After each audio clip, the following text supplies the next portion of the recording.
Sir jallikattu நடத்துறதுக்கான ஆதரவு எங்கள்கிட்ட தமிழ்நாட்டில் கிடையாது, திருச்சியில் கிடையாது, எந்த ஒரு மாவட்டத்துலையும் கிடையாது. ஜல்லிக்கட்டுக்கான நிரந்தர தீர்வு எங்களுக்கு ஏற்படுத்தி தரணும். காட்சிப்படுத்தப்பட்ட விலங்குகள் பட்டியலேருந்து காளையை முழுமையாக நீக்கணும். இதை பண்ணால் மட்டும்தான் எங்களுக்கான ஜல்லிக்கட்டு நாங்கள் நடத்துவோம். அதாவது தமிழ்நாட்டில் எல்லா மாவட்டத்துலையும் போராடிட்டு வராங்க. திருச்சி மாவட்டத்தில் ஜல்லிக்கட்டுக்கான போராட்டம் நடந்துகிட்ருக்கு.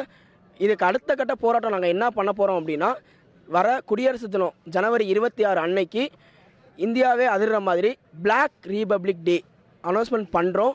இதுக்கு எல்லாமே ஆதரிப்பாங்க நாங்கள் எதிர்பார்க்குறோம். திருச்சியில் உள்ள அத்தனை எங்களுக்கு ஆதரவு கொடுக்குற அத்தனை பொதுமக்கள், வாலண்டியர்ஸ் எல்லா சார்பாகவுமே இந்திய அரசு கொடுத்துருக்கிற ஆதார் கார்டை நாங்கள் மாவட்ட ஆட்சியர் அலுவலகத்தில் நாங்கள் ஒப்படைக்க போகிறோம்.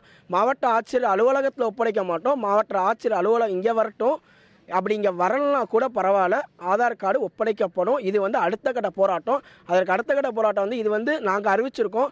தமிழ்நாடு ஃபுல்லாக இதை எங்களை இது பண்ணி பண்ணுவாங்கன்ற நம்பிக்கை எங்களுக்கு இருக்குது. ஜனவரி 26 black republic day and Aadhaar card ஒப்படைக்கப்படும். இப்போ ஜல்லிக்கட்டு நடைபெறணும் அப்படிங்கிறதான் உங்களோட கோரிக்கையாக இருந்தது. இப்போ முதல்வர் அதுக்கான அவசர சட்டம் பிறப்பித்து தற்பொழுது இன்னைக்கு ஜல்லிக்கட்டு நடத்துகிறதா சொல்லியிருக்காங்க.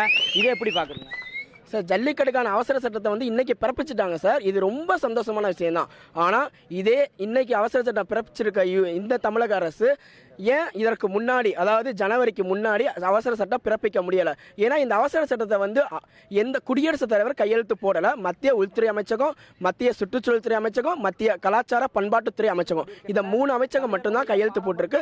பிரதம அமைச்சகமும் ஜனாதிபதி அமைச்சகமும் இதற்கு கையெழுத்து போடலை. இந்த 3 அமைச்சகம் கையெழுத்து போட்டோன்னா அந்த ஒப்புதலை என்ன பண்ணால் டைரெக்டாக நீங்கள் மாநில ஆளுநருக்கு அனுப்பிச்சி வச்சுட்டாங்க. நம்ம மாநில பொறுப்பு ஆளுநர் என்ன பண்ணார் அப்படின்னா, அங்கேருந்து, அதாவது மகாராஷ்டிராவில் இருந்தே அவர் கையெழுத்து போட்டு அனுப்பிச்சி வச்சிட்டார். அந்த சட்டத்தை தான் இன்றைக்கி தமிழ்நாட்டு முதலமைச்சர் மாண்புமிகு ஐயா OPS அவர்கள் இன்றைக்கி அறிவித்து ஜல்லிக்கட்டு நடக்கும்னு சொல்லியிருக்காரு.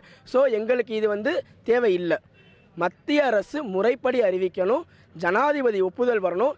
இனிமேட்டு இன்னைக்கு இல்லை, நாளைக்கு இல்லை, 1000 வருஷம் இந்த தமிழினம் எத்தனை வருஷம் இருக்கோ அத்தனை வருஷம் நான் யார்ட்டையும் போராட வேணாம்.